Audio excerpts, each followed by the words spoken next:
Բարև ձեզ հարազատներս, այսօր ուզում եմ պատմել ցիտոմեգալովիրուսի մասին, հղիների մոտ ինչ խնդիր կարող է առաջացնել ցիտոմեգալովիրուսը, երևի լսել եք այդ վիրուսի մասին, շատ քիչ աուդիտորիա ունի այս տեսահոլովակը, գուցե ձեզ այդպես թվա, որ գուցե դա բժիշկներին է կարևոր, այն հղիներին է, ովքեր որ պլանավորում են հղիություն, բայց քանի որ սա գիտություն է, ու անգամ եթե դուք մեծահասակ կին եք, տղամարդ եք, այս գիտությունը դուք կարող եք օգտագործել ձեր թոռներին օգուտ բերելու, որովհետև ինֆորմացիան շատ է, ու այդ շատ ինֆորմացիայի մեջ են ամենակարևորները կորչում են, դրա համար կուզեմ, որ ովքեր որ տեսահոլովակը տեսան, միջև վերջ նայեն ու փորձեն այս գիտելիքը տարածել օգտակար լինելու նպատակով։ Ուրեմն հիշեցնեմ, որ ես մանկաբարձ գինեկոլոգ-բժշկական գիտությունների թեկնածու 21 տարի աշխատել եմ Մոսկվայի առաջատար կլինիկաներում, արդեն 2 տարի ինչ աշխատում եմ մեր երկրում։ Ուրեմն երբ որ մենք ունենք պետական ծրագիր, պետության կողմից վճարվող ծրագիր, որով հետազոտում ենք հղիներին, դրանք անվճար են հղի համար, ու այդտեղ մենք խնդիրներ չենք ունենում, օրինակ եթե ես տենց այդպիսի հղի չեմ տեսել, որ ասեմ այս անվճար հետազոտությունն է պետք է անես, ու ասի չէ, ես չեմ ուզում անել։ Այս տեսահոլովակը վճարովի հետազոտությունների մասին է ցիտոմեգալովիրուսի վերաբերյալ, որ կուզեմ տեղեկացված լինեն այն կանայք, ովքեր երիտասարդ կանայք, ովքեր պլանավորում են հղիություն, այն հայրերը, որ գուցե նորից տեղեկացված լինեն, քանի որ ցիտոմեգալովիրուսը կարող է, եթե հղին վարակվեց ցիտոմեգալովիրուսով հղիության ժամանակ, կարող է պտղի մոտ լուրջ խնդիրներ առաջացնել, նյարդային համակարգը վնասի, երեխան մտավոր հետամնացություն ունենա, շարժումների խնդիրներ ունենա, խլություն, տեսողության խնդիրներ, կարևոր է սա։ Մյուս կողմից էլ շատ կուզեմ բժիշկները, մանկաբարձ գինեկոլոգները ռեաբիլիտացիոն կենտրոն, մանկական ռեաբիլիտացիոն կենտրոնների հետ կոնտակտ ունենան։ Իմ բախտ այնքանով բերեց, որ իմ ընկերուհին հենց ռեաբիլիտացիոն կենտրոնի աշխատող բժիշկներից է։ Ու սա շատ կարևոր է, որ մենք այդ կոնտակտը ունենանք ու տեսնենք, որ մեր աշխատանքի հետևանքով ինչ կարող է լինել, ու մի ուրիշ տեսակ արդեն հղիների հետ խոսենք, ոչ թե ասենք սա վճարովի հետազոտություն է, դե լավ, պետությունը չի վճարում, ուրեմն ես անելիք չունեմ այստեղ, սա շատ կարևոր է, որ քան բժշկությունը զարգանում է, նոր հետազոտություններ են գալիս, մինչև դրանք մտնեն պետպատվերի մեջ, մենք կարող ենք դա տարածել, բացատրել, հասկացնել ապագա հղիներին։ Ուրեմն, ցիտոմեգալովիրուսը հերպես վիրուսների շարքին է պատկանում, երևի հերպեսի մասին լսել եք, որ հերպես վիրուսը մտնում է օրգանիզմ, այնտեղ կարող է մնալ, սկզբից սրացում առաջացնել, հետո մնալ, պարբերաբար ակտիվանալ, օրինակ երևի հերպես տեսել եք, շրթունքների հերպես կա, սեռական, արտաքին սեռական օրգանների հերպես նույնպես, ու այդ հերպեսով հիվանդները երևի լսել եք, որ առաջի անգամ, որ հիվանդանում են, շատ ծանր նկարագիր ունի, շատ ցավոտ, քոր այդ բշտիկները, բայց հետագա սրացումները ավելի թեթև են ընթանում։ Ինչ վերաբերում է ցիտոմեգալովիրուսին, սա նույնպես մտնում է օրգանիզմ, առաջի հիվանդանալ, առաջի անգամ, որ ինքը վարակվում է, բուժարում, կարող է նշաններ լինեն, որոնց մասին հիմա կպատմեմ, բայց հետագա սրացումները արդեն առանց նշանների են մեծ մասը։ Անգամ առաջնային ինֆեկցիան, երբ որ մարդ վարակվում է ցիտոմեգալովիրուսով, 90%-ը ոչ մի նշաններ չունեն։ Այն մնացած 10%-ը ինչպիսի նշաններ են ունենում, գրիպի նման նշաններ, օրինակ մարմնի ջերմաստիճանի բարձրացում, գլխացավ, մկանացավ, հոդացավ, ախորժակի իջեցում, թուլություն, ոչ բնորոշ, օրինակ հերպեսինը շատ բնորոշ է նկարագիրը, բայց ցիտոմեգալովիրուսը այսպիսի իրեն նշան չունի, որ ասենք այս սա հաստատ ցիտոմեգալովիրուս է։ Նույնն էլ երբ որ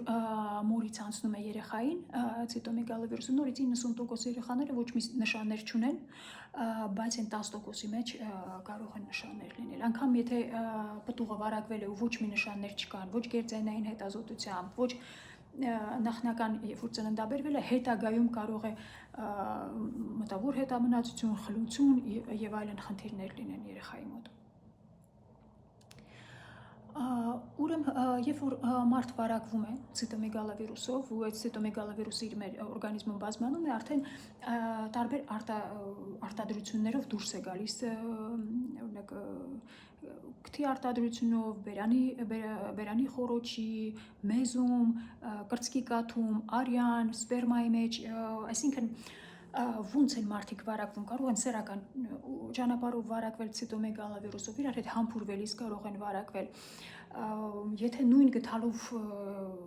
կերան, օրինակ ուսանողներ ունեմ, մի շիշ են վերցնում, մի շիշ, ու այդ շշից բոլորը դասի ժամանակ խմում են։ Իհարկե մեծ է հավանականություն վարակվելու ցիտոմեգալովիրուսը, բայց մյուս կողմից այս ցիտոմեգալովիրուսը շատ տարածված է։ 70-ից 90% բնակչությունը ունի այս ցիտոմեգալովիրուսը։ Ու նորից եմ ասում, մեծահասակների վրա այս ցիտոմեգալովիրուսը մեծ հաշվով խնդիրներ չի առաջացնում, եթե մարդու իմունիտետը նորմալ է։ Մեր բնակչությունը սիրում ասի, որ ինքը իմունիտետ չունի, բժշկության մեջ դա չի համարվում իմունիտետ չունենալը։ Իմունիտետ չունենալը բժշկության մեջ է, որ միավով հիվանդ է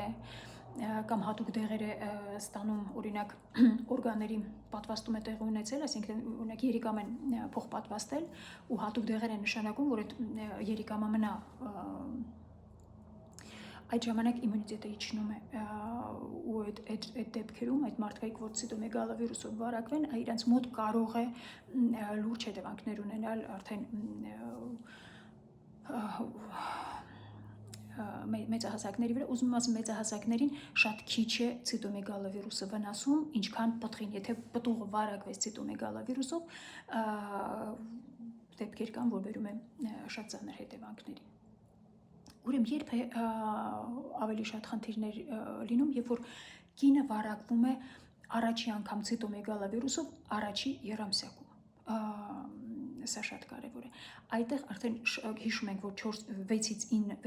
9 շաբաթական հղիությունը դա այդ պտղի օրգաններն են ձևավորվում ու այս առաջի եռամսյակում, երբ որ կինը գրիպով կլինի վարակվի, ցիտոմեգալովիրուսով կլինի եւ այլն, մեծ է հավանականությունը, կա հավանականություն, որ կարող է հետագայում խնդիրներ ունենա երեխան։ Սա չի նշանակում, որ պետք է աբորտ անենք, ովքեր որ գրիպով հիվանդացան առաջի եռամսյակում, բայց կասեմ ինչի է եկել բժշկությունը։ Հետաքրքիր է, որ կինը հղիության ժամանակ ինչքան մեծ է ժամկետը, այդքան մեծ է հավանականություն, որ կինը վարակվեց, անցնի երեխային, բայց ավելի մեծ հետևանքներ ունենում է, երբ որ երեխան վարակվում է առաջի եռամսյակում։ Ուրեմն ինչ են զարգացած երկրները, քանի որ այսպիսի հետևանքներ կարող է ունենալ այս ցիտոմեգալովիրուսը պտղի վրա, զարգացած երկրներում հղին կամ այն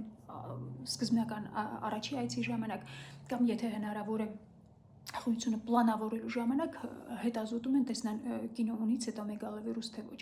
Ինչպես են հետազոտում, հակամարմիններն են ստուգում, որ տեսնան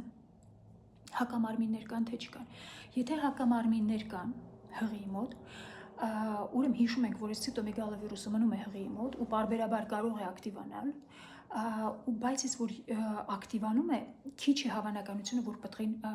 կանցնի այս ինֆեկցիան, բայց էլի կա հավանականությունը մոտավորապես 2%, որ կանցնի։ Իսկ երբ որ առաջի եռամսյակում կինը առաջի անգամ ցիտոմեգալովիրուսով վարակվում, մեծ է հավանականությունը, որ կգնա 30-ից 60% տարբեր գրականությամբ, որ կարող է անցնել պտղին։ Դրա համար զարգացած երկրներում ստուգում են նախնական, տեսնան հակամարմիններ ունի կինը թե չէ։ Եթե ունի կինը հակամարմիններ, ստուգում են տեսնան սա նոր ինֆեկցիա է թե չէ, եթե չէ հանգիստ են թողում կնոջը, իսկ եթե չունի հակամարմիններ, ապա ամեն ամիս ստուգում են այդ հակամարմինները մինչև 16 շաբաթական, որ տեսնան կինը հո չվարակվեց այս առաջի եռամսյակում։ Ոչ բոլորն են այս համաձայն այս սրա հետ, ինչի մեծ մասամբ այս գինեկոլոգների կազմակերպություն, մանկաբարձ գինեկոլոգների կազմակերպությունը ընդունել են սա ու կատարում են, ինչի ոչ բոլորն են համաձայն, քանի որ երբ որ կնոջը բացատրես, ասես վայ դու առաջի եռամսյակում գտար, որ այս կինը առաջի եռամսյակում վարակվեց առաջի անգամ ցիտոմեգալովիրուսով, ու իրեն բացատրես, ասես որ երեխան կարող է խլություն ունենալ եւ այլն, կարող է կանեք աբորտներ անել առողջ երեխաների։ Ոչ բոլորի մոտ, երբ որ ցիտոմեգալա վիրուսը գնաց պտղին, կարող է հետևանքներ առաջացնել, ոչ բոլոր վարակվածների մոտ այդ ցիտոմեգալա վիրուսը գնում երեխային վարակում, դրա համար ես իմ փորձով հասկացա, որ հետազոտությունները պիտի նշանակես հասկացող մարդուն։ Եթե մարդը չի հասկանում, ավելի շատ այդ հետազոտությունը կարող է վնաս բերել մարդուն, քան օգուտ բերել։ Այս հղիությունը պահպանելն ու ընդհատելը շատ մեծ ազդեցություն ունի եթե բժշկի վրա, թե հղիի վրա, որտեղ երկուսով միասին պատասխանատվություն եք կրում ու միասին պիտի այս ճանապարհը անցնեք հնարավորինս ոչ առողջ պտուղներին վնաս հասցնել, ոչ էլ խնդիր ունեցող պտուղը պահպանենք, սա մի քիչ շատ մտածելու խնդիր ունի ու ինչ են անում, այսինքն հասկացան, որ այս հղին առաջի երամսյակում ցիտոմեգալա վիրուս վարակվելուց 8 շաբաթ հետո առաջարկում են ամնիոցենտեզ անել, այսինքն փոքր ասեղով մի քիչ հեղուկ են վերցնում պտղաջրերից, որ տեսնան պտուղը վարակված է թե չէ, եթե վարակված չէ, թողում են հանգիստ, եթե վարակված է, կարող է բուժում նշանակեն կամ իրոք խորհուրդ տան ընդհատել, եթե կասկածներ կան, որ պտուղը ծանր հետևանքներ կարող է ունենալ։ Ինչպես են սա հետևում գերձայնային հետազոտության մասնագետները, արդեն կարող են, երբ որ արդեն պտուղը վարակված է, արդեն գլխուղեղի չափսերը կարող է փոքրացած լինեն, գլխում հեղուկի ավելացումը, աղիների վրա, լարդի մեծացում կարող է լինել եւ այլն, սրանք արդեն գերձայնային հետազոտության նշաններն են, որոնք արդեն ցույց են տալիս մեզ ծանր դեպքերը։ Կարևոր է սա շատ, անգամ կան դեպքեր, երբ որ ցիտոմեգալա վիրուսով վարակվել է կինը, ոչ մի խնդիր գերձայնային հետազոտությամբ չի հայտնաբերվել, բայց երեխան վերջում խլություն ունի։ Իհարկե սրանք շատ հազվադեպ դեպքեր են, ու ինչ անենք, մենք ինչ կարող ենք անել, որ քչացնենք այս հավանականությունը։ Արդեն հասկացանք, որ բնակչության 70-ից 90% ունի այս ցիտոմեգալա վիրուսը։ Ոնց անենք, որ հղին չվարակվի։ Այս հետազոտությունը զարգացած երկրներ ինչի համար են հետազոտում սկզբնական շրջանում, որ տեսնան հղին վարակված է թե չէ։ Եթե հղին վարակված չէ ցիտոմեգալա վիրուսով, ապա իրեն բացատրում են ոնց անի, որ հղիության այս առաջի երամսյակում հանկարծ ցիտոմեգալա վիրուսով չհիվանդանա։ Արդեն բացատրեցի, որ նույն սպասքով միասին ուտելը կարող է, եթե դիմացինդ ունի այդ ցիտոմեգալա վիրուս, կարող է անցնի քեզ։ Մեծ է հավանականությունը վարակվել փոքր երեխաներից, ովքեր մանկապարտեզ են գնում։ Մեր մոտ ընդունված է երեխաներին էլ շրթունքներն են համբուրում, այտերն են համբուրում։ Մեծ է հավանականությունը, որ այդ այտերի վրա, այդ շուրթերի վրա երեխայի ցիտոմեգալա վիրուս կլինի։ Երեխաներին խորհուրդ է տալիս միայն գրկել ու եթե ուզում եք համբուրեք ճակատը կամ գլուխը։